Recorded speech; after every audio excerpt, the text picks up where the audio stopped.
نحمدہ و نصلی علی رسولہ الکریم، اما بعد، فاعوذ باللہ من الشیطان الرجیم، بسم اللہ الرحمن الرحیم۔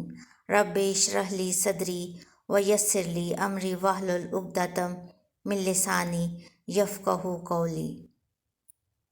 حضرت محمد صلی اللہ علیہ وآلہ وسلم جب بھی دعا مانگتے پہلے وضو کرتے، 2 رکعت نماز پڑھتے اور پھر دعا مانگتے تھے۔ جتنی عجز و انکساری سے دعا مانگنی ہوتی اتنے ہی ہاتھ بلند کرتے تھے۔ صحیح بخاری کی حدیث نمبر 6383 میں حضور صلی اللہ علیہ وآلہ وسلم نے دعا مانگنے کے لیے پہلے پانی منگوایا، پھر آپ صلی اللہ علیہ وآلہ وسلم نے وضو کیا اور پھر ہاتھ اٹھا کر یہ دعا کی: اے اللہ، عبید ابو عامر کی مغفرت فرما۔ دعا کرتے وقت آپ صلی اللہ علیہ وآلہ وسلم نے اتنے ہاتھ بلند کیے کہ آپ صلی اللہ علیہ وآلہ وسلم کے بغلوں کی سفیدی دیکھی گئی۔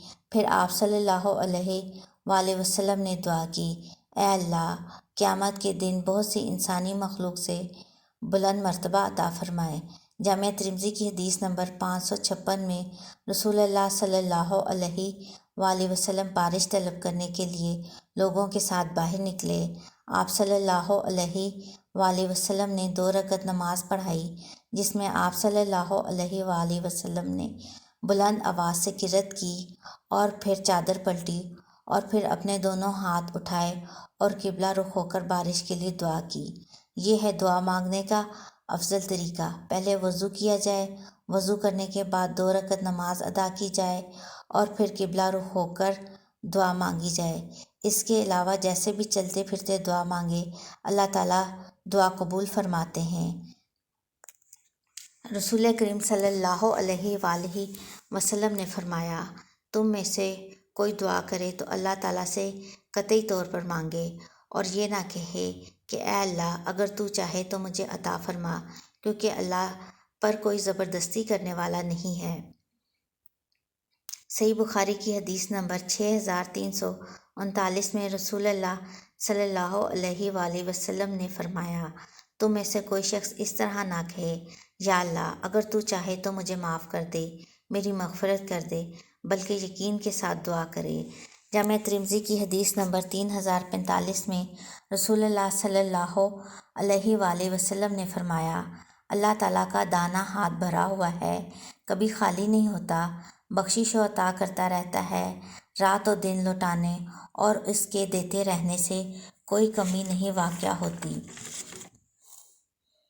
صحیح مسلم کی حدیث نمبر 6572 میں اللہ تعالیٰ ارشاد فرماتے ہیں: میرے بندو، اگر تمہارے پہلے اور تمہارے پچھلے، تمہارے انسان اور تمہارے جن سب مل کر ایک کھلے میدان میں کھڑے ہو جائیں اور مجھ سے مانگیں اور میں ہر ایک کو اس کی مانگی ہوئی چیز عطا کر دوں، تو اس میں سے جو میرے پاس ہے اس میں اتنا بھی کم نہیں ہوگا جو اس سوئی سے کم ہوگا جو سمندر میں ڈالی اور نکالی جائے۔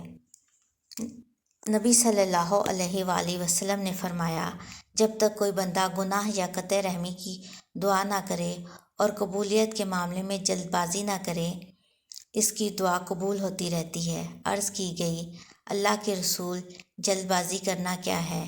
آپ صلی اللہ علیہ وآلہ وسلم نے فرمایا: وہ کہے، میں نے دعا کی اور میں نے دعا کی اور مجھے نظر نہیں آتا کہ وہ میرے حق میں قبول کرے گا، پھر اس مرحلے میں مایوس ہو کر تھک جائے اور دعا کرنا چھوڑ دے۔ دعا 3 مرتبہ مانگنی چاہیے، جیسے سنن نسائی کی حدیث نمبر 5523 میں حضرت انس بن مالک رضی اللہ تعالیٰ عنہ سے روایت ہے۔ رسول اللہ صلی اللہ علیہ وآلہ وسلم نے فرمایا: جو شخص اللہ تعالیٰ سے 3 مرتبہ جنت کا سوال کرے تو جنت کہتی ہے: اے اللہ، اسے جنت میں داخل فرما، اور جو شخص 3 دفعہ آگ سے پناہ مانگے تو آگ خود کہتی ہے: یا اللہ، اس کو آگ سے بچا، آمین۔ سنن ابن ماجہ کی حدیث نمبر 3881 میں حضرت معاذ بن جبل رضی اللہ تعالیٰ عنہ سے روایت ہے۔ رسول اللہ صلی اللہ علیہ وآلہ وسلم نے فرمایا: جو بندہ باوضو سوتا ہے پھر رات کو اس کی آنکھ کھلتی ہے، وہ اللہ سے دنیا کے معاملات میں سے یا آخرت کے معاملات میں سے کسی چیز کا سوال کرتا ہے تو اللہ تعالیٰ اسے وہ چیز دے دیتے ہیں۔ سنن ابو داؤد کی حدیث نمبر 1482 میں ام المومنین سیدہ عائشہ رضی اللہ تعالیٰ عنہا کا بیان ہے کہ رسول اللہ صلی اللہ علیہ وآلہ وسلم جامع دعائیں پسند فرمایا کرتے تھے، اس کے علاوہ چھوڑ دیتے تھے۔ حضور صلی اللہ علیہ وآلہ وسلم کی یہ خصوصیت تھی کہ جامع الفاظ کا استعمال کرتے تھے، یعنی تھوڑے الفاظ میں مکمل بات کہہ دیتے تھے۔ سنن ابن ماجہ کی حدیث نمبر 3864 میں حضرت عبداللہ بن مغفل رضی اللہ تعالیٰ عنہ سے روایت ہے، انہوں نے اپنے بیٹے کو دعا میں یوں کہتے سنا: اے اللہ، میں تجھ سے درخواست کرتا ہوں کہ جب میں جنت میں داخل ہوں تو مجھے جنت میں دائیں طرف سفید محل دینا۔ انہوں نے فرمایا: بیٹے، اللہ سے جنت مانگو اور جہنم کی آگ سے پناہ مانگو، کیونکہ میں نے رسول اللہ صلی اللہ علیہ وآلہ وسلم سے سنا ہے، آپ صلی اللہ علیہ وآلہ وسلم فرما رہے تھے: آئندہ ایسے لوگ ہوں گے جو دعا میں حد سے تجاوز کریں گے۔ جامع ترمذی کی حدیث نمبر 3385 میں رسول اللہ صلی اللہ علیہ وآلہ وسلم جب کسی کو یاد کر کے اس کے لیے دعا کرتے تو پہلے اپنے لیے دعا کرتے اور پھر اس کے لیے۔ اس لیے ہم جب بھی دعا کریں تو پہلے اپنے لیے دعا کریں، پھر دوسروں کے لیے دعا کریں۔ جامع ترمذی کی حدیث نمبر 3476 میں رسول اللہ صلی اللہ علیہ وآلہ وسلم ہم لوگوں کے ساتھ مسجد میں تشریف فرما تھے۔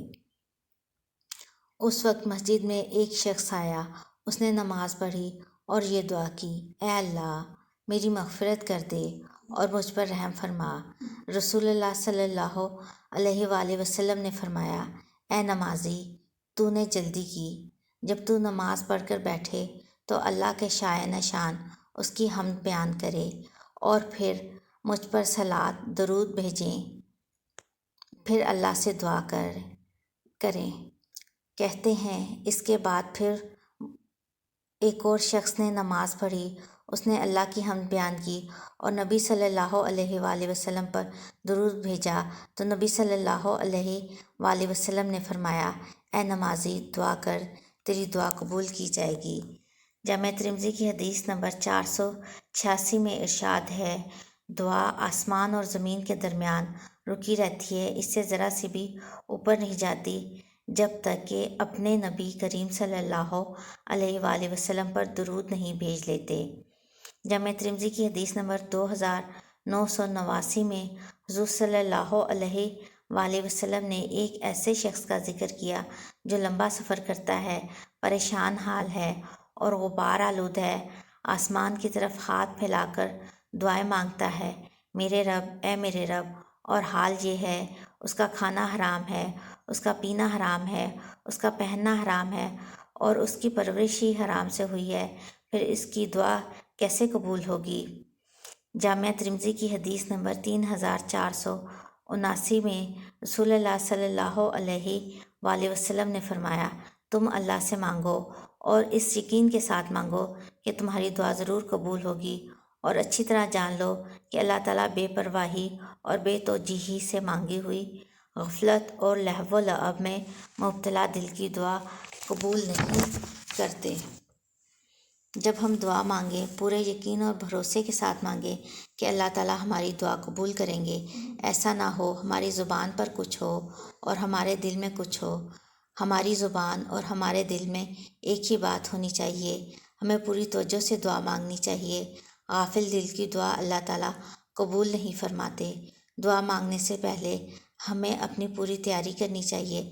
اگر ایک اسٹوڈنٹ امتحان میں کامیابی کے لیے دعا مانگنا چاہتا ہے تو اسے چاہیے کہ پہلے امتحان کی اچھی طرح سے تیاری کرے، پھر دعا مانگے۔ جیسے غزوہ بدر میں حضرت محمد صلی اللہ علیہ وآلہ وسلم نے غزوے کی تیاری کے لیے مال و اسباب اکٹھے کیے اور پھر دعا کی۔ جامع ترمذی کی حدیث نمبر 3081 میں آپ صلی اللہ علیہ وآلہ وسلم قبلہ رخ ہو گئے اور اپنے دونوں ہاتھ اللہ کے حضور پھیلا دیے اور اپنے رب کو پکارنے لگے: اے میرے رب، مجھ سے اپنا کیا ہوا وعدہ پورا فرما دیں، جو کچھ آپ نے مجھے دینے کا وعدہ فرمایا ہے اسے عطا فرما دیں۔ اے میرے رب، اگر اہل اسلام کی اس مختصر جماعت کو آپ نے ہلاک کر دیا تو پھر زمین پر آپ کی عبادت نہ کی جا سکے گی۔ آپ صلی اللہ علیہ وآلہ وسلم قبلہ کی طرف منہ کیے ہوئے اپنے رب کے سامنے گڑ گڑا رہے تھے۔ پھر اللہ تعالیٰ نے سورہ انفال کی آیت نمبر 9 نازل فرمائی، استغیثون ربکم فاستجاب لکم انی ممدکم بألف من الملائکۃ مردفین۔ اور جب تم اپنے پروردگار سے فریاد کرتے تھے، اس نے تمہاری دعا قبول کر لی اور فرمایا ہم 1000 فرشتوں کے ذریعے سے تمہاری مدد کریں گے جو ایک دوسرے کے پیچھے آئیں گے۔ سبحان اللہ۔ دعا مانگتے وقت ان اوقات کا خیال رکھنا چاہیے جن اوقات میں اللہ تعالیٰ دعا قبول فرماتے ہیں۔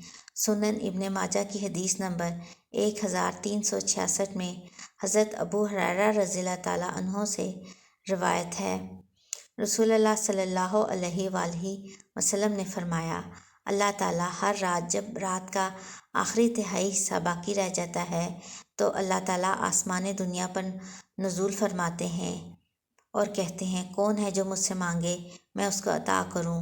اسی طرح صبح صادق طلوع ہو جاتی ہے۔ جامع ترمذی کی حدیث نمبر 3499 میں رسول اللہ صلی اللہ علیہ وآلہ وسلم سے پوچھا گیا، اے اللہ کے رسول، کون سی دعا زیادہ سنی جاتی ہے؟ آپ صلی اللہ علیہ وآلہ وسلم نے فرمایا، آدھی رات کے آخر کی دعا یعنی تہائی رات میں مانگی ہوئی دعا اور فرض نماز کے بعد مانگی گئی دعا۔ فرض نماز میں کیسے دعا مانگے؟ جامع ترمذی کی حدیث نمبر 593 میں بیان کیا ہے، قاعدہ اخیرہ یعنی فرض نماز کے آخر میں اتحیات پڑھیں، پھر نبی صلی اللہ علیہ وآلہ وسلم پر درود بھیجیں اور پھر دعا مانگیں تو اللہ تعالیٰ عطا کریں گے۔ جامع ترمذی کی حدیث نمبر 491 میں جمعے کے دن ایک ایسی گھڑی ہے جسے مسلمان بندہ نماز کی حالت میں پائے اور اللہ سے جو کچھ طلب کرے تو اللہ تعالیٰ اسے ضرور عطا فرمائیں گے، اور یہ گھڑی عصر سے مغرب کے درمیان میں ہے۔ جامع ترمذی کی حدیث نمبر 3595 میں نبی اکرم صلی اللہ علیہ وآلہ وسلم نے فرمایا، اذان اور اقامت کے درمیان کی دعا رد نہیں کی جاتی یعنی ضرور قبول ہوتی ہے۔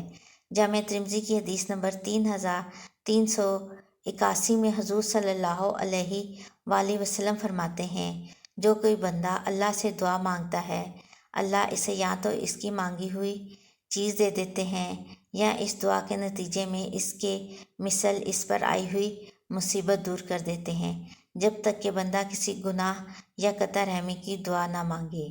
دعا ہر حال میں فائدہ دیتی ہے۔ اللہ تعالیٰ ہم سب کو ان آداب کے مطابق دعا مانگنے کی توفیق عطا فرمائے، آمین۔ سبحانک اللہم و بحمدک، اشہد ان لا الہ الا انت، استغفرک و اتوب الیک۔